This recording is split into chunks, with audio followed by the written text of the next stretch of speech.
In the beginning, my name is Zara, a simple girl from a middle-class family in a small town, where dreams are often planted in the soil of struggle and watered with the hope of better days. I didn't grow up with riches or luxury, but I had something far more valuable: love. And at the center of that love was my older brother, Ayan. He was everything to me. My first friend, my silent protector, my role model. We grew up sharing secrets, laughter, and stories of what our future would look like. Ayan always told me, "Zara, one day I'll earn enough to send you to the best college. You won't have to worry about anything."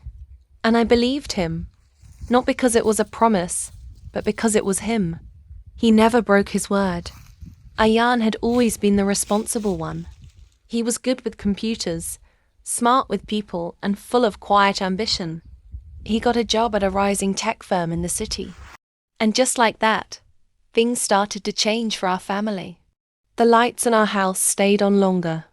The stress lines on my parents' faces faded a little. I remember the first time he came home with his first salary. He handed it to our father with a smile and said, "This is just the beginning." We believed him, and for a while, everything was beautiful. But life doesn't warn you when it's about to break your heart. One day, Ayan came home early from work. His face was pale, eyes hollow. He didn't speak. He just handed our father a letter. Termination. The company had accused him of embezzling funds, lakhs of rupees. There were documents, transactions, even video evidence. It felt like a nightmare. People whispered. News spread like fire. Our relatives stopped visiting. Neighbors looked at us with suspicion. My parents stopped leaving the house. And Ayan, my brother, the boy who once dreamed with fire in his eyes, began to fade. He barely spoke. He spent his days staring at the ceiling. I heard him cry at night, muffling the sound with his pillow. What destroyed me the most wasn't the accusations, it was the silence. No one wanted to hear our side. No one asked questions. They had already decided he was guilty. Except me, because I knew my brother. I knew he couldn't even lie to save himself, let alone steal. I needed to know the truth, not for the world, but for my brother, for my parents, for everything we had lost in that one moment. That's when I began. I started a YouTube channel, not to become famous, but as a weapon, a shield, a voice. I began posting videos on cybercrime, digital footprints, how to spot fake transactions, how to trace emails. People thought I was just educating. They didn't know I was building a toolkit for justice. Every night I studied. I taught myself how to read metadata. I learned about IP tracing, how to recover deleted files, how video footage can be manipulated. I watched hundreds of hours of tutorials, read case studies, followed digital investigators online. My days became blurred with code, screenshots, and silence. And in the middle of this, I remembered something. Imran. Imran was Ayan's closest friend. More than that, he was like family. He had dinner with us. He played games with Ayan. He celebrated Eid at our home. But when the scandal broke, he disappeared. No calls, no messages, nothing. That silence was too loud. So I dug into Imran's digital trail. Slowly, carefully.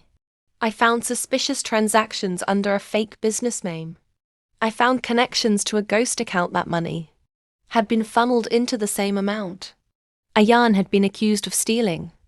I traced emails sent from an anonymous account, full of tips and evidence sent to the company HR team. And guess where they traced back to? Imran's apartment Wi-Fi network. Still, it wasn't enough. Until I got access to the original CCTV footage. The one they claimed showed Ayan at the office on the day of the money transfer.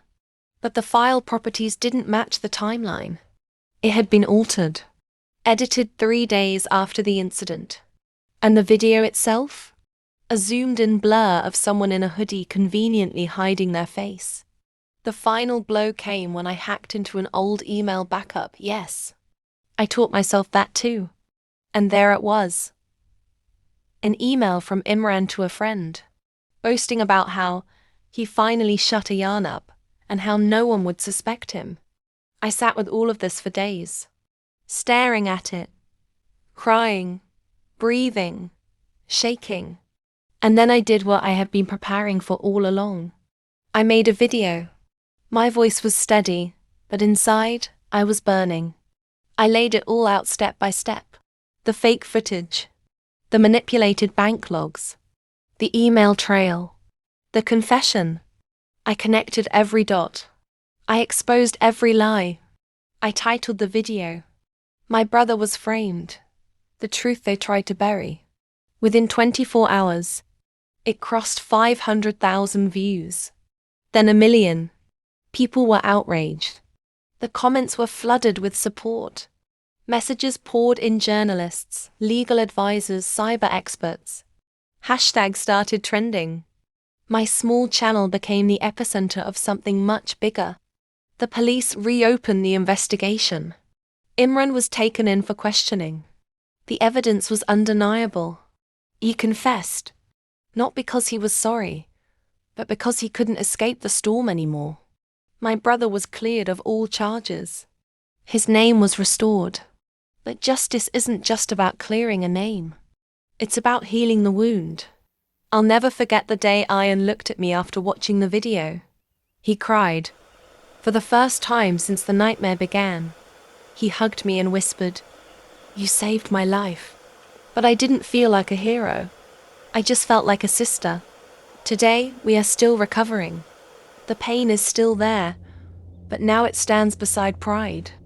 My YouTube channel has grown into something powerful, a platform for truth, for those who've been silenced, for families like mine, for brothers like Ayan,